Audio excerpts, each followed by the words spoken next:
sve prisutne.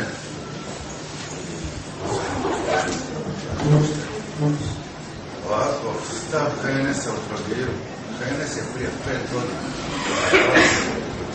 nastanje u brodogradnji da se gomilaju problemi. Brodogradnja ne može opstati bez moderne civilizacije, tehnologije i bez subvencija države.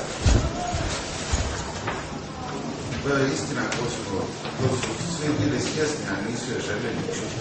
Sada se radnicima okreće leđa i ukazuje se na druge probleme. Programi za njihovo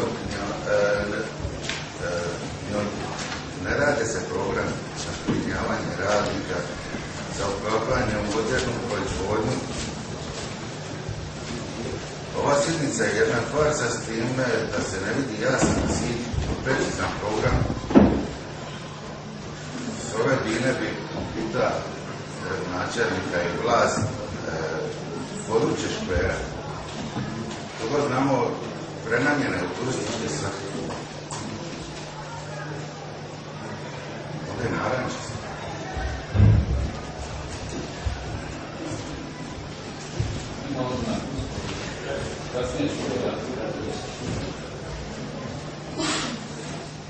Nije narančica više. Tek je to što promjena. Nismo upoznati koliko znamo. Molim vas imate raspravu pa ćemo poslije, ako imate posvetiti ne posvetiti.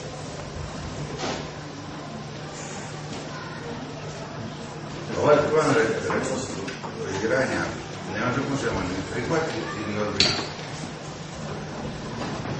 Iz jednog razloga što ne znamo,